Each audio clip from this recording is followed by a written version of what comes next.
Muy bien, arrancamos otro capítulo de Charlando.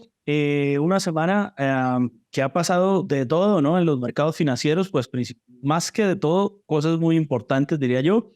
Pues nada, saludando a Israel. ¿Qué más? ¿Cómo va todo? Hola Camilo, sí, pues al tanto de lo que ha pasado en la semana, ha estado bastante interesante, sobre todo que el mercado ha venido descontando los movimientos previamente, no ha sido tan doloroso el impacto en los índices, sobre todo en los índices americanos. Y bueno, vamos a ir hablando un poco sobre este tema que es una herramienta muy importante para los bancos centrales, para los bancos privados y cómo puede afectar esto la economía, ¿no? Sí, estábamos hablando de que, pues, fue, digamos, hace una semana importante en términos de eventos macroeconómicos, pero lo que usted dice es muy cierto. Básicamente no ha habido ninguna sorpresa. Eh, No. para poner en contexto a todos, pues se dio el aviso formal por parte de la Fed, del Banco de la Reserva Federal, sobre su decisión de tipos de interés, es decir, lo que finalmente decide el Banco Central en Estados Unidos sobre política monetaria. En otras palabras, es básicamente lo que está percibiendo el Banco Central en términos de inflación y cómo atacar esa inflación a través de subir o bajar las tasas de interés. Entonces, si quiere, no sé, nos puede contar un poco Correcto. también qué aconteció sobre esto. Bueno, y también para que entren todos en contexto y de lo que estamos hablando, más allá la decisión que tomó la Reserva Federal, es cómo funciona este aumento o disminución de las tasas de interés, los tipos de interés, perdón. Básicamente es el porcentaje que le pone el Banco Central a el banco privado, ¿no? Entonces, si yo, por ejemplo, soy el banco BBVA, yo le pido prestado a la Reserva Federal, en este caso en Estados Unidos, o al Banco Central, y el Banco Central me va a prestar dinero a mí con una tasa de interés, o un tipo de interés, o un interés, que es el que fijan ellos. Entonces, ahí es donde viene el tema. Pues nosotros, el interés que vamos a pagar en los créditos o en el consumo que tengamos a diario, sobre todo en líneas de crédito o con tarjetas de crédito, va a ser un interés por encima de ese porcentaje que se arroja en estos datos. Entonces eso hace que la economía acelere o desacelere. Entonces es muy importante entenderlo porque es una herramienta que utilizan los bancos centrales para poder, no voy a decir jugar, pero para poder mover la economía de acuerdo a los intereses del país, ¿no? Porque tampoco es que van a ser a sus intereses propios, de acuerdo a los intereses del país.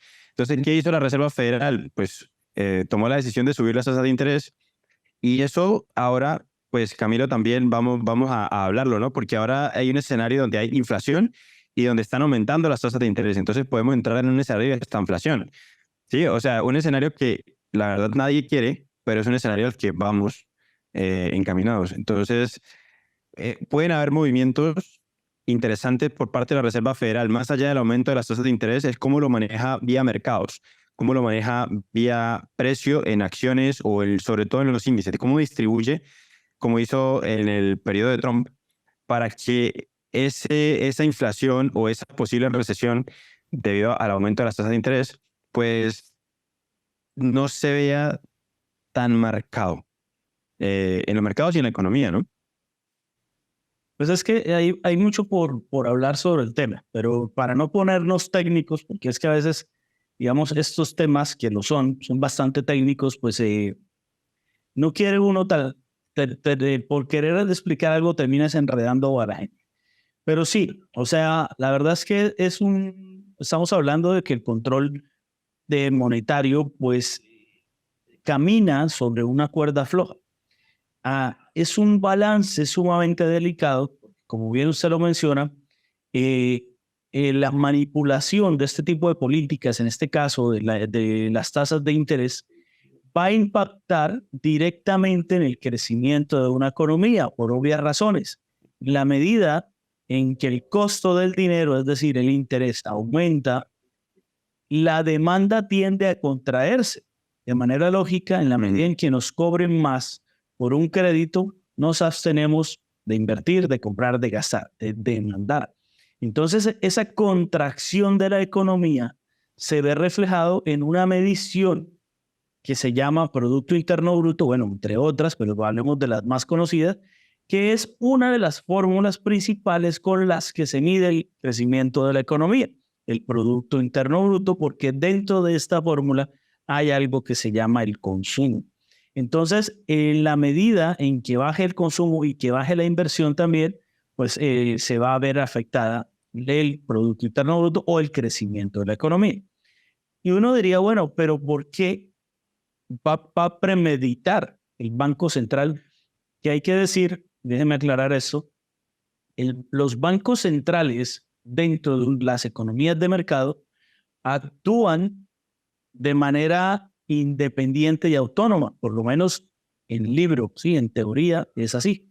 Entonces actúan es bajo la doctrina, sí, bajo las reglas que piden directamente la doctrina monetaria, en la cual exige un control inflacionario, incluso, yo con lo que le estoy diciendo, por encima del crecimiento. Quiero decir, entendiendo que se sacrifica crecimiento, pero también entendiendo, y esto basado en la evidencia empírica, que es justamente la inflación la que en mediano y largo plazo termina aplastando un crecimiento económico, entonces es como encuentro, un mal menor.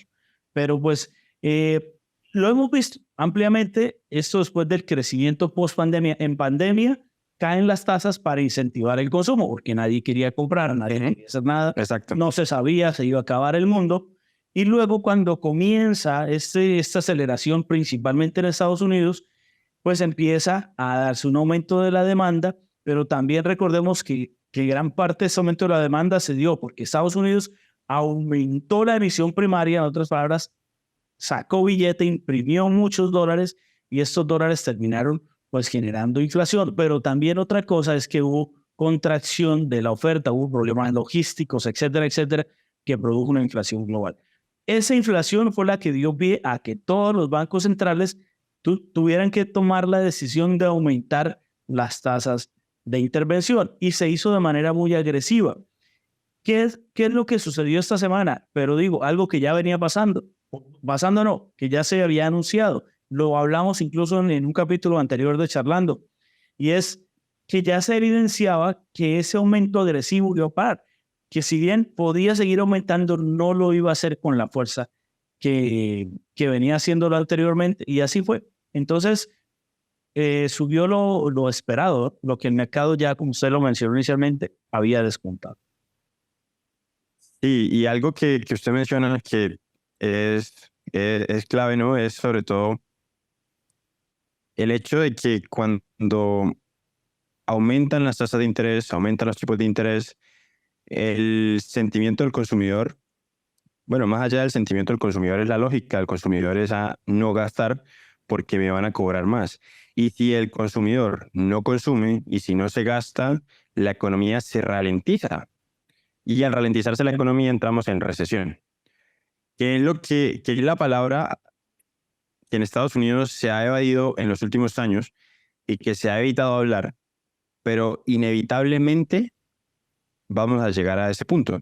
Pues yo no sé si inevitablemente, porque es que justamente la lucha que tiene en ese momento o ha tenido pues los técnicos del Banco de la Reserva y seguramente de todos los bancos centrales, pues es evitar que llegue la recesión. Por eso digo que es una balada, es caminar por la cuerda floja. Si se termina soltando antes la tasa de interés y la inflación continúa, pues vamos a vernos frente a la situación adversa de aumento inflacionario. Pero si se contrae demasiado, va a tirar a una recesión. Y no es simplemente decir, bajemos uno, subamos otros puntos. Imagínese usted la complejidad implícita en esos cálculos. Es tan complejo que ni siquiera se permite a través de modelos macroeconómicos determinar de manera exacta. Simplemente, pues claro que hay modelos de cálculo econométrico, pero es muy delicado. Se está hablando de la recesión, lo dijimos la vez pasada, Isra. ¿Cuántos años venimos hablando de recesión? Y no se ha dado. Desde el año pasado incluso ya se habla de recesión inminente.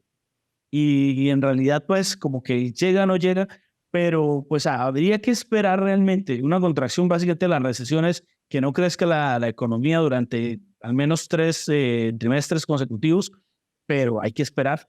Todavía no está, no se puede afirmar pues que sí o sí vamos a una recesión. Que hay una alta probabilidad, pues sí. Por eso, o sea, ese es el punto, es, ok, ¿qué pasa con ese dinero que se imprimió, que está en circulación, que ha generado inflación? ¿Y qué pasa ahora cuando las personas decidan tener el dinero en efectivo y no gastar? Eviten endeudarse. ¿Qué sucede entonces cuando sigue aumentando la inflación? Porque eso puede llegar a suceder, ha venido disminuyendo, lo han controlado. Pero, pero yo no sé, según lo que he visto, no se puede equiparar, o sea, no se puede llevar paralelo. O sea, o aumenta uno, perdón, si aumenta uno, no quiere decir que el otro va a disminuir. No es como que no, yo ajusto acá y este se va a mejorar y luego entonces yo ajusto acá y ya va todo a estar perfecto. No, realmente también va de la mano al comportamiento del consumidor, que es lo que hablaba al comienzo, ¿no? O sea, si la gente decide no mover la economía, o sea, no consumir, pues ahí sí van a estar en un problema complicado. Pero es que es precisamente lo que el Banco Central hace de manera premeditada. O sea, el control de las tasas de intervención busca directamente, específicamente, controlar el consumo, desincentivar la demanda. Es lo que hace. Lo que pasa es que Claro. eso es lo que busca, que el balance o esa reducción sea tal que controle la inflación, pero que no sea tanto que lleve a recesión. Esa es El tema. la complejidad de la que hablo. Pero es que, ¿qué está pasando? Si usted se da cuenta, sí ha venido bajando la inflación, pero incluso, por ejemplo, uno de los datos macroeconómicos que salió esta semana, que es muy relevante, es precisamente el Producto Interno Bruto de Estados Unidos interanual. Y entonces nos está mostrando pues un crecimiento del 2,5%, incluso por encima de lo que se había previsto. Entonces, mire, bajando la inflación y aún así mostrando niveles de crecimiento aceptables, que está todavía lejos pues de la inflación óptima, porque la meta es el 2%, pero aún así, pues yo la verdad sí siento que lo está haciendo bien, pero también le digo una cosa, y esto lo hemos hablado también, cuando uno menos espera que pase, es cuando se da.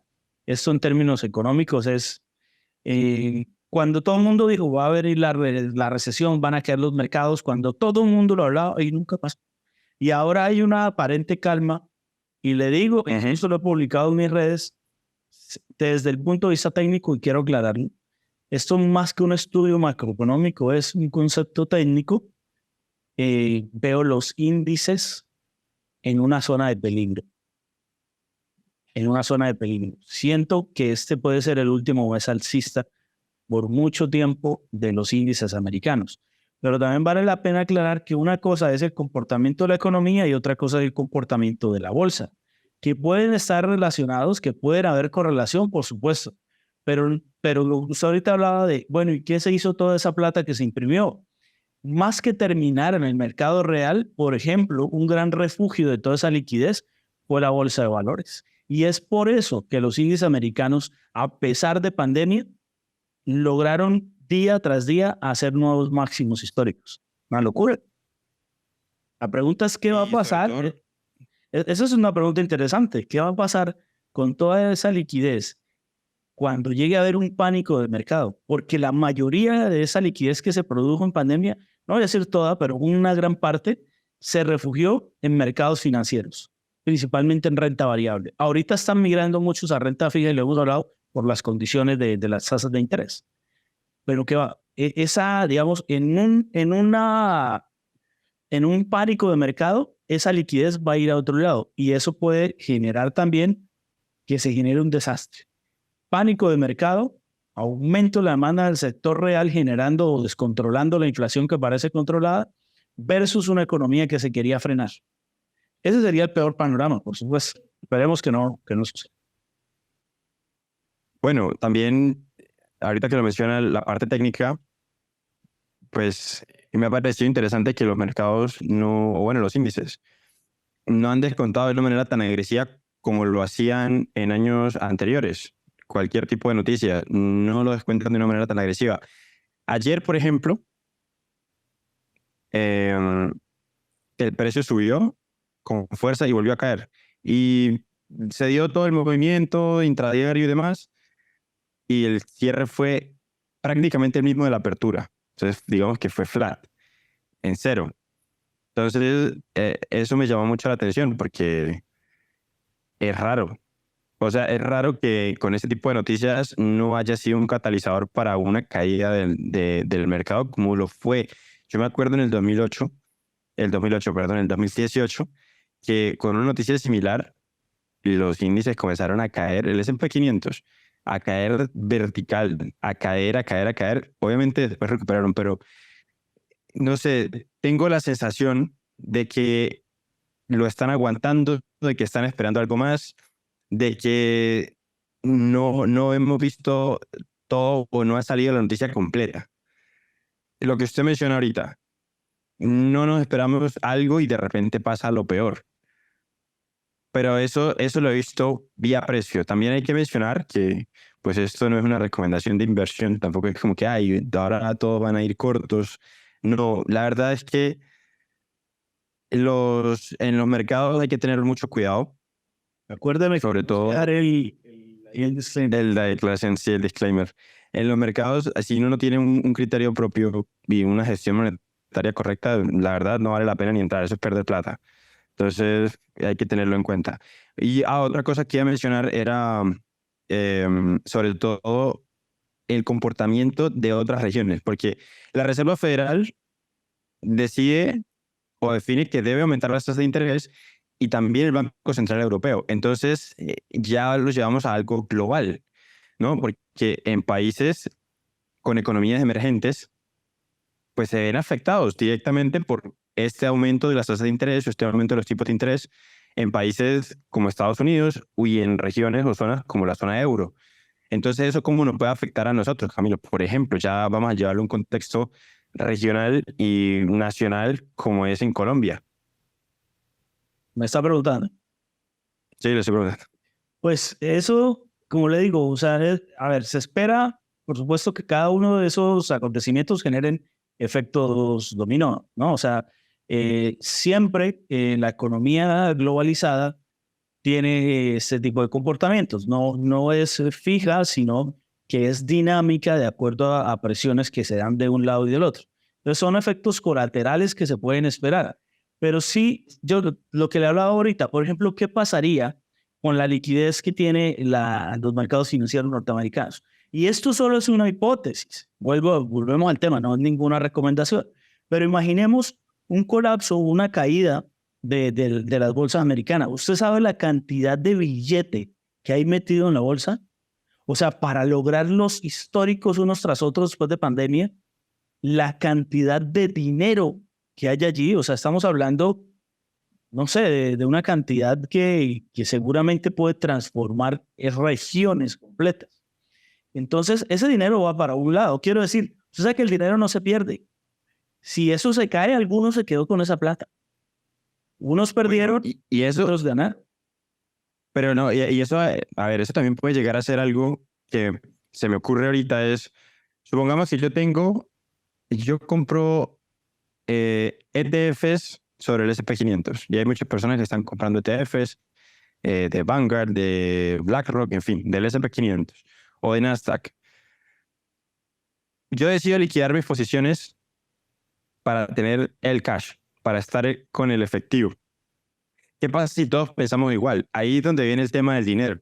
¿Qué pasa si los grandes fondos deciden sacar una parte del dinero y donde los inversionistas retail deciden sacar su dinero de esas posiciones, de las acciones, de los índices? ¿Qué va a pasar? O sea, esa es una caída. El mercado va a caer. Exactamente. Entonces, este puede ser un catalizador. Si sale todo el dinero de la bolsa, que es precisamente de lo que estamos hablando, Pero la que bueno, pregunta de Israel es, durante claro, pandemia. obviamente la bolsa va a caer porque de repente se genera un pánico o una toma de decisiones conjuntas Exacto. de venta. Sí, o sea, eso sí o sí es lo que va a pasar. La pregunta es, ¿qué llevó a esos ¿A inversionistas dónde va el dinero? a tomar? No, antes. O sea, ¿qué tomó? ¿Por qué Ah, el ya. inversionista tomó la decisión de venta, de liquidar? ¿Qué lo hizo llevar allá? Por ejemplo, si usted ve parte del comportamiento técnico del índice, cuando uno ve la gráfica, puede ver que después de los máximos eso fue diciembre del 2021, enero del 2022, uno ve a ver, al Standard Poor's por allá en niveles de 4.800 puntos, o sea, máximos históricos, y vino una corrección, que no se le puede decir, uy, se explotó la bolsa, no, para nada. Hubo una corrección natural y técnica, ¿cierto? Y luego vuelve y toma otro impulso. Y ahorita está, pues, por niveles cercanos a los máximos. Pero usted no ve que, o sea, y eso, digamos, no es la razón por la que yo he dicho que técnicamente veo una posible caída de la bolsa, sino que ahora hablándolo con usted, pensando en la formación técnica, pues es una gran oportunidad, después del susto de la corrección inicial, volver a estar cerca a niveles máximos, no esperarse a niveles máximos porque sabe que eso no puede llegar. Y el inversionista tampoco piensa así, medio dice, hombre, ya estoy cerca, ya estoy donde estuve y quise en algún momento. Qué lástima no haber vendido cuando el estándar estaba en 4.800 puntos. Y si ya estoy cerca, hombre, y si ya no le parece suficiente todo y si ya recogemos, o sea, técnicamente eso es lo que ocurre con ese tipo de formaciones, pero tiene que haber Claro. algo más allá, ¿no? Yo no creo que solo sea como, ya estamos cerca del momento de liquidar, pero entonces, si a eso le sumamos, no sé, que de alguna manera los grandes analistas estén diciendo, no, lo de la recesión es inminente. Usted tiene dinero en la bolsa y si viene una recesión, ¿usted qué prefiere? ¿Liquido, Bueno, ahí con está. commodity o me voy por una emergente? Exacto. Exacto. Ya, Es lo que hablaba usted ahorita. O sea, si yo tengo el dinero en la bolsa y sale alguna noticia, bueno, ya estamos antes de, sale alguna noticia, que igual para nosotros ya es muy tarde, porque la mayoría de este tipo de noticias negativas como, no sé, se recorre primero por todo Wall Street, pero por los fondos, y luego sí sale a la luz pública, ¿no? Entonces ellos van liquidando, van cerrando, y es precisamente lo que estoy viendo también en esa formación técnica. Listo, el precio está subiendo, la gente se está motivando a comprar, pero ¿realmente va a seguir subiendo? ¿Realmente no será liquidez para ellos vender? Para sacar posiciones, porque ellos no tienen 1.000, 2.000, 3.000 dólares, tienen billones de dólares en posiciones. Entonces, pues evidentemente que el precio esté en nuevos máximos, que el precio cada vez se acerque a nuevos máximos, no significa que el mercado vaya a caer, porque muchas veces nos ha pasado, me incluyo, que cuando veo que el precio está en máximos, digo, ya, aquí fue, máximos, invitan a todo a comprar para abajo, y no, cuando la lógica... más y más y más y más. Sí, la La lógica. lógica no sería esa, Pero sí, pero sí, o pasa. sea, y me Entonces, incluyo también, que eso es un tema también psicológico. Y finalmente el mercado entonces, es la asignación exacto. psicológica de la demanda. Exacto, entonces ya uno pasa pues a pensar o a ir más allá y es interpretar, bueno, listo. Entonces, si cada vez que el mercado se acerca a los máximos no cae, pues entonces tengamos prudencia, no liquidemos todavía. Y yo creo que esa mentalidad o ese pensamiento es el que ha hecho que los mercados no colapsen y que se mantengan a lo largo del tiempo subiendo cada vez más y que se consoliden por encima de los máximos, que no sea como un intento de rompimiento y vuelve y cae otra vez, no, se mantienen por encima de los máximos y cada vez hay nuevos máximos y nuevos máximos. Ahora, el tema cuál es, que vas a ser muy tentador si aumentan los tipos de interés, si aumenta el precio del oro, por ejemplo, para llevarlo a un commodity o a la plata, y hay un rumor como el que se está dando de recesión.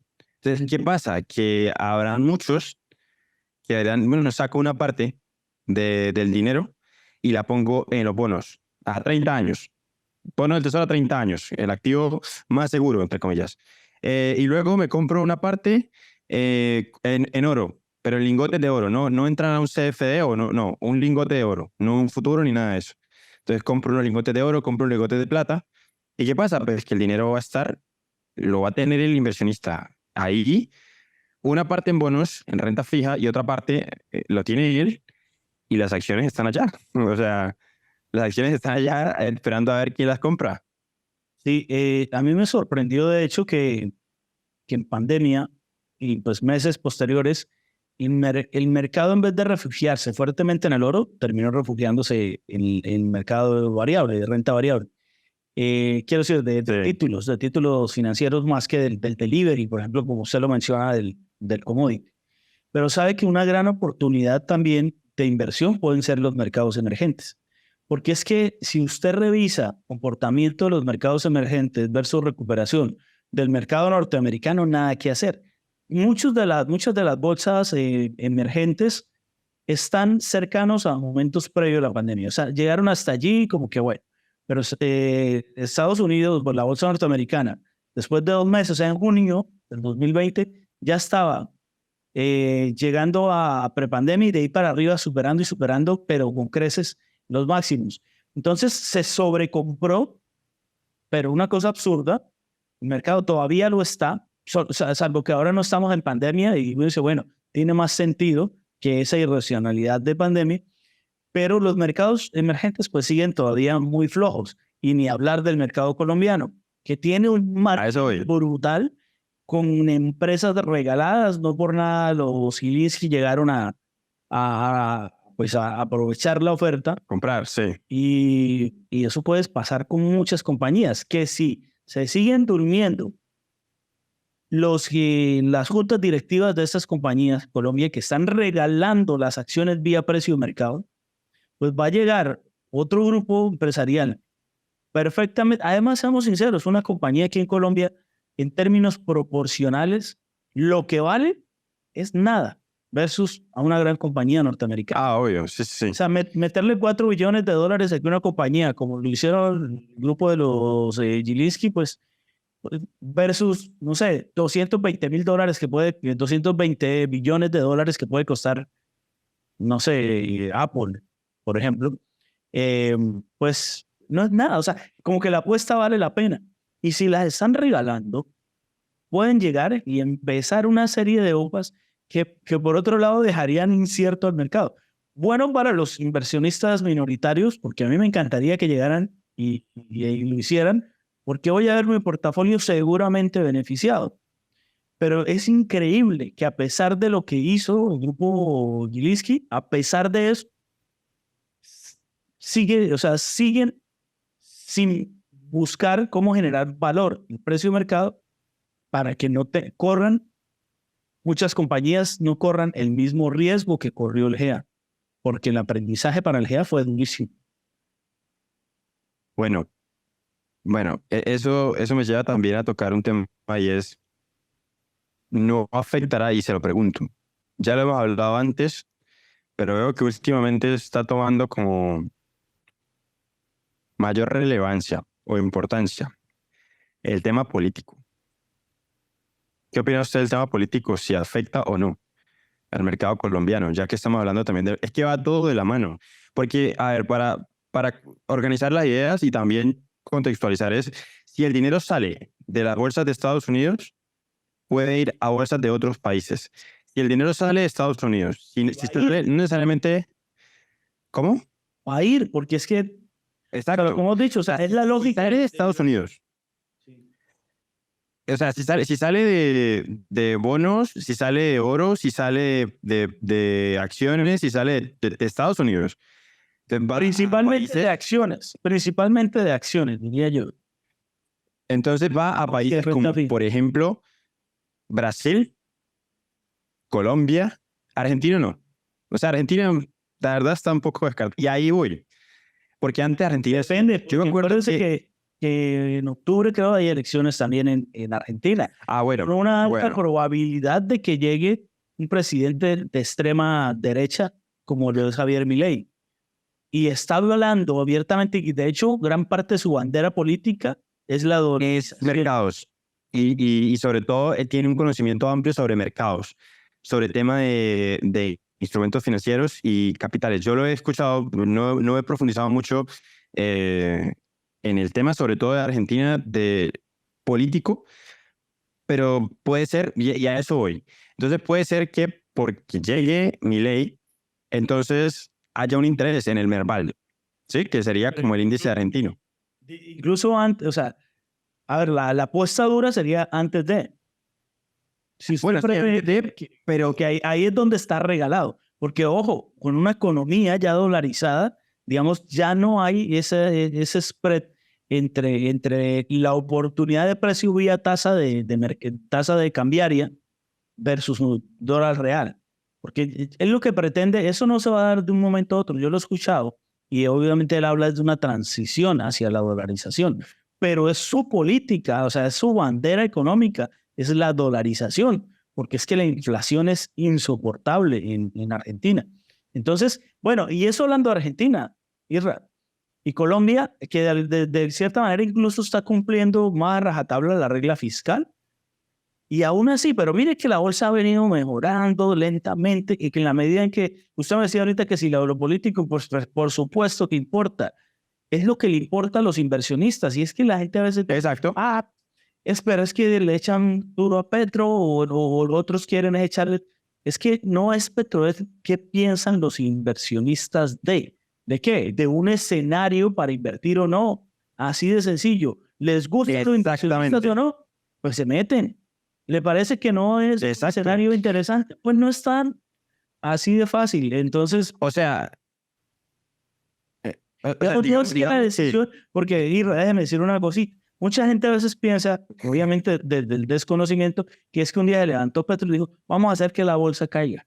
No, o sea, no, él no se levanta con ganas de que la bolsa caiga, pero de pronto él sí sabe que algo que diga o haga, pues va a tener un efecto en que los inversionistas no le dicen, sí, pero dice, pues ellos verán si creen o no. O sea, sí, pero no es como que él llame y diga, mire, necesito que hoy baje la bolsa. No, eso no funciona eso.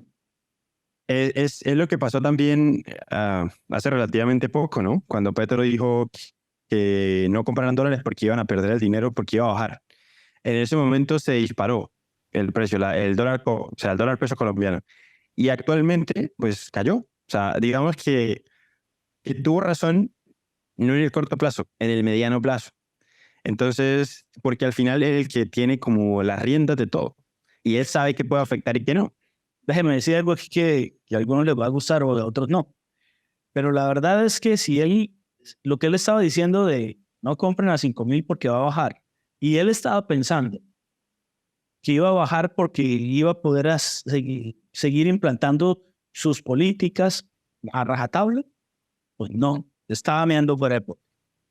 Pero si lo que él realmente pensaba era, hombre, yo voy a intentar pasar unas reformas, pero él en el fondo sabe que no van a pasar como él pretende.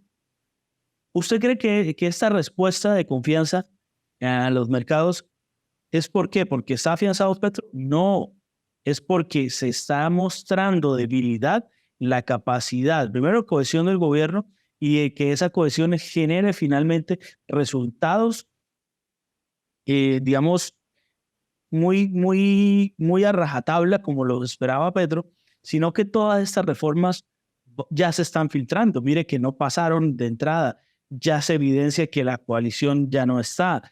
Entonces, los inversionistas dicen, bueno, sí, él va a querer hacer reformas por este lado, la laboral, la pensional, la de salud, pero no va a ser como él quiere. Ya está claro que no, que va a tener que haber un consenso. Y eso es lo que el inversionista dijo, bueno, listo, muy bonito el discurso, pero eso de aquí a que pase así, así, así, lo ven difícil. Es lo que yo creo y es por eso que dijeron, o sea, es decir, la medida en que se ve debilitada esa posibilidad de que pasen las reformas tal cual, el dólar va a seguir abajo.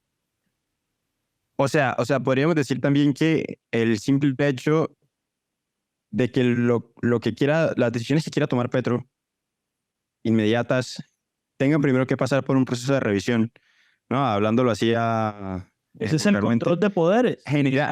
Claro, entonces genera confianza, a eso voy, o sea, genera confianza al inversionista y por eso se ha mantenido estable.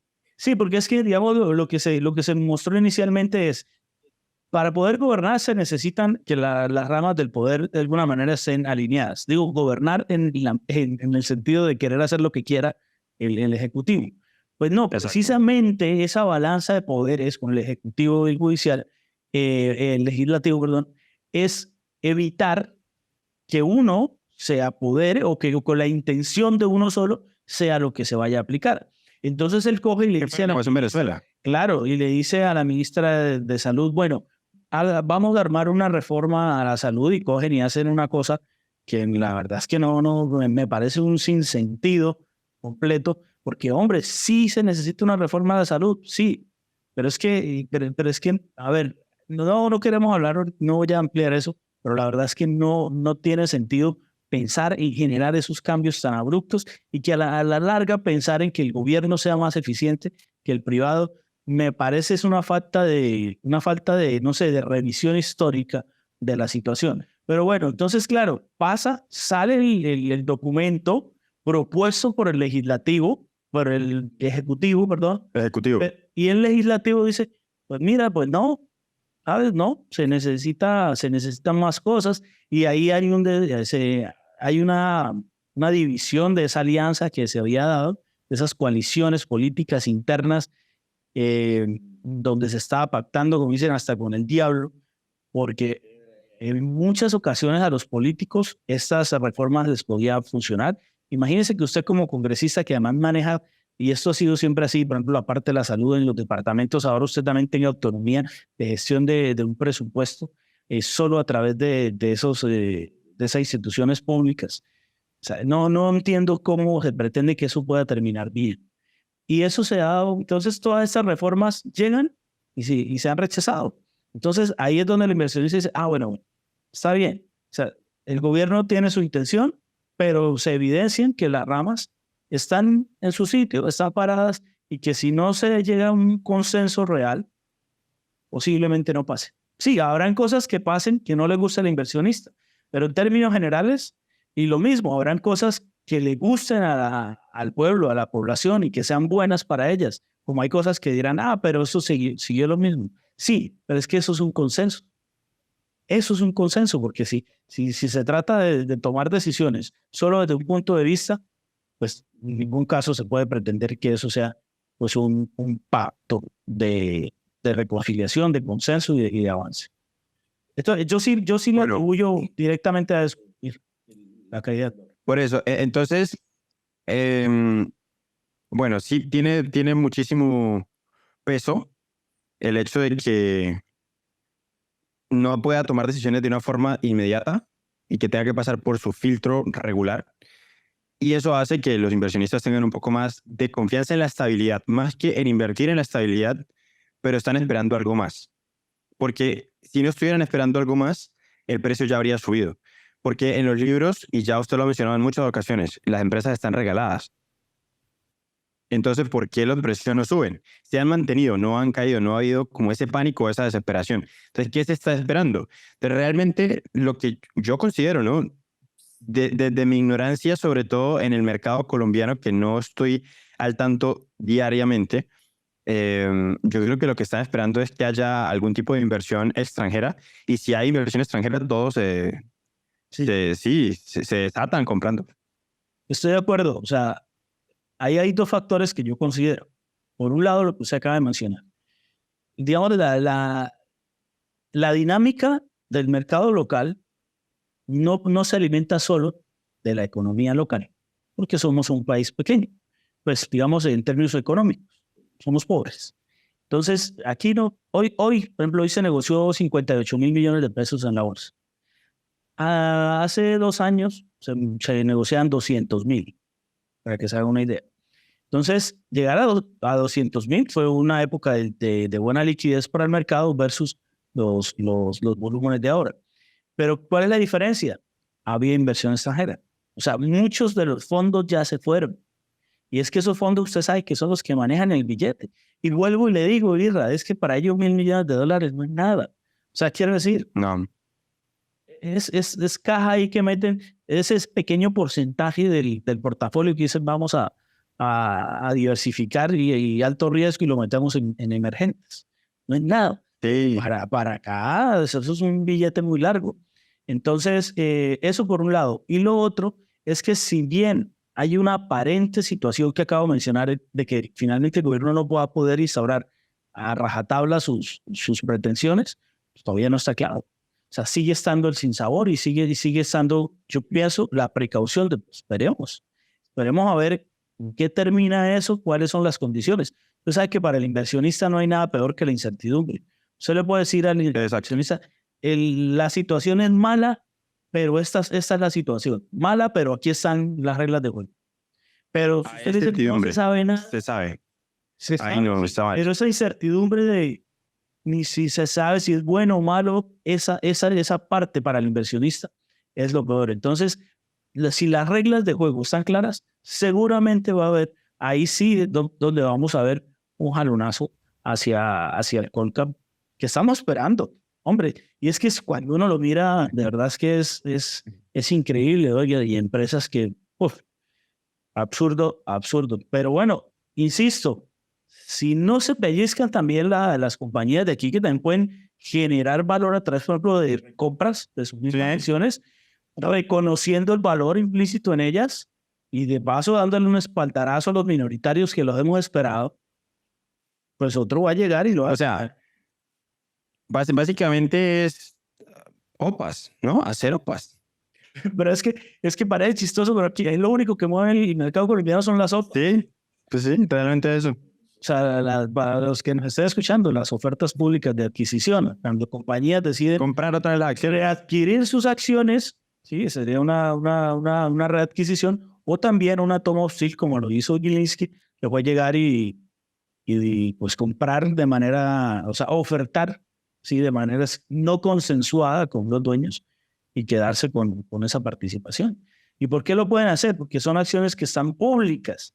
Entonces, para poner un ejemplo para que los demás nos puedan entender, si una compañía tiene en bolsa el 80% de sus acciones, cualquiera puede llegar y comprarlas. Ahora, no es simplemente hacerlo sin avisar. Resulta que en la bolsa hay un límite, creo que es alrededor del 5%. O sea, si usted va a comprar más del 5%, tiene que hacer una OPA. Si es menos, lo puede hacer normal sin preguntarle a nadie a través del mercado secundario. Si ya pretende quedarse con más del 5, entonces ya tiene que hacer formalmente, digamos, instaurar esa intención de compra en el ente regulatorio y si él la aprueba, pues entonces ya también los inversionistas deciden si venden o no. Pero pues yo no sé, la verdad es que dígame qué otro evento ha hecho que suban aquí las acciones y no las otras. Ningún otro. No, es que es lo que cada vez que hablamos del tema, pues yo también le digo, la verdad, lo único que mueve incluso el Colcap es cuando hay una OPA. Sí, y es paradójico. Sí, Sí, obviamente el Colcap se mueve por eso. pero es verdad porque no solo, o sea, digamos, ese sentimiento que deja la OPA como que contagia un poco a las demás y termina el índice moviéndose, es cierto. Sí. Pero también uno se pone a pensar que es paradójico porque imagínense que llegaran y se quedaran, no sé, con 5 de las compañías que están ahorita, pues o sea, tras de que ya no hay compañías que están bajas de volumen y se las llevan, pues ¿qué nos van a dejar? Pues es como que, bueno, lleguen, cómprennos todo y cerremos la bolsa. No. Eso también pasa. Ahorita, bueno, había un ejemplo que quería dar también con el tema de la compra. Es que Warren Buffett hizo algo similar con Apple, ¿no? En el 2019. La compra que hizo en Apple y fue vía acciones, o sea, en la bolsa. Sí. No recuerdo cuánto fue el porcentaje que compró. Yo no me acuerdo el porcentaje, pero me acuerdo el Bastante. fueron 12 billones. En esa época de plata. Ahorita, es que mire lo ridículo de cuánto se ha fixado la bolsa en términos bursátiles, más bien, que ahora pensar en 12 billones no es tanto. O sea, después de compras como la de Elon de 44 billones, pues parece que 12 billones, pero en esa época era una plata larga cuando se hizo a ese porcentaje de Apple. Es que era el 25%. No recuerdo, no, era demasiado, pero no el 25% de la empresa, sino el 25% de las acciones en circulación. No sé por qué, bueno, de pronto yo estoy pifiado con la cifra, Porque eso fue, a ver, yo creo que eso debió ser como en el 2018, ¿verdad? No, fue en el 2019. Me acuerdo que fue como en el marzo o algo así. Fue en el primer trimestre de 2019. Y lo chistoso es que él hizo la compra, pues obviamente hacer una compra de esa magnitud genera un aumento momentáneo del precio de las acciones y obviamente después vino una caída fuerte de la acción. Y en ese momento, ay, se equivocó y todo el mundo sale, no sale. La gente, los haters salen a sentirse, ay, Sí, se se cree el mejor equivocó. ¿Qué hizo? sí, se equivocó. Imagínese lo que valen esas acciones hoy. Bueno, y ahí viene otro tema, ¿no? Y son 12 billones de dólares. La semana pasada vi una noticia de un fondo que tuvo un rendimiento de 56 billones de dólares en el crudo. O sea, en general, no en un día ni nada, no. O sea, que ha tenido un rendimiento por un periodo de tiempo. Entonces yo digo, bueno, ¿ese dinero a dónde va? Por ejemplo, el de Warren Buffett que está en Apple. Yo no creo que lo vaya a sacar de Apple. Es que ese es el tema, ¿no? Porque si los inversionistas en Estados Unidos confían tanto en su mercado, el dinero no va a salir. Eso es un tema sumamente interesante porque eso también es un tema de riqueza ya ilusoria, ¿sí? Una especie de fantasía de riqueza. Uy, sí. Por ejemplo, cuando uno escucha hablar de los ricos, de los más ricos del mundo, de acuerdo a la lista que hay ¿quién es el que la saca? ¿No? Forbes. Forbes. Forbes. Sí, sí, Forbes. Forbes. Y es ridículo, porque es que, ¿cómo es el ranking? Primero, solo sale gente que tiene empresas que cotizan en bolsa. Y la razón es obvia, porque solo quien cotiza en bolsa puede hacer pública o debe hacer pública pues, los estados financieros de la compañía. Los demás estados financieros de compañías que no cotizan en bolsa pues son privados y obviamente los mantienen como tal. Entonces, primero, ahí solo está gente dueña de compañías que cotizan en bolsa.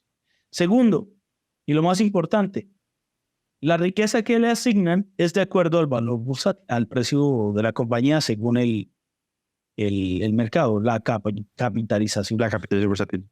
Entonces, la capitalización bursátil también es una ilusión, porque es que para que eso cueste lo que cueste, o cuesta, no, que Elon Musk tiene 220 billones.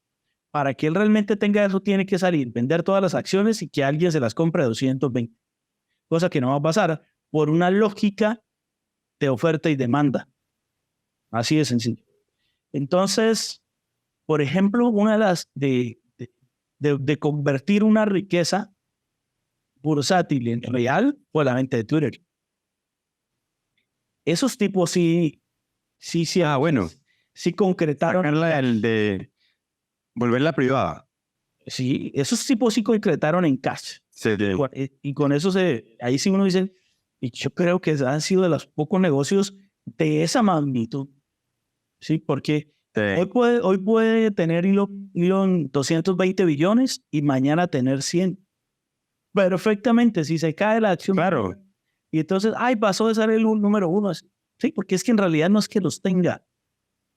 Es una Sí, exacto. ilusión de riqueza. Obviamente no es que sea pobre, pero es que sí hay una gran diferencia entre esa riqueza vía capitalización bursátil y riqueza que usted realmente la tenga. Por ejemplo, los jeques árabes que tienen es cash, de verdad. Commodity cash. Esa gente, yo creo que sí está dentro de los... A ver, la persona más rica del mundo nosotros no la conocemos. No, ellos no salen porque no, o sea, digamos, quienes calculan eso, pues tampoco pueden ir y meterse en las finanzas. Solo podrían estimar, pero de ahí a conocer la realidad. Por eso es que las verdaderas fortunas están ocultas. Sí. Y esas Bueno, verdaderas fortunas son las que controlan más allá. El mundo. Sí. Imagínate los dueños eso, de la Fed. Ese sería un buen tema, ¿no? ese sería un buen tema hablar de la riqueza de los hombres más ricos del mundo según... O sea, no tanto de los hombres más ricos del mundo, es cómo ¿Cómo calcular la riqueza? ¿O qué es la riqueza? Tendríamos que Para que muchas personas, pues, ¿qué es? ¿qué es la riqueza? Sí, a partir de ahí, ¿qué es la riqueza? Y luego, ¿cómo calcularla?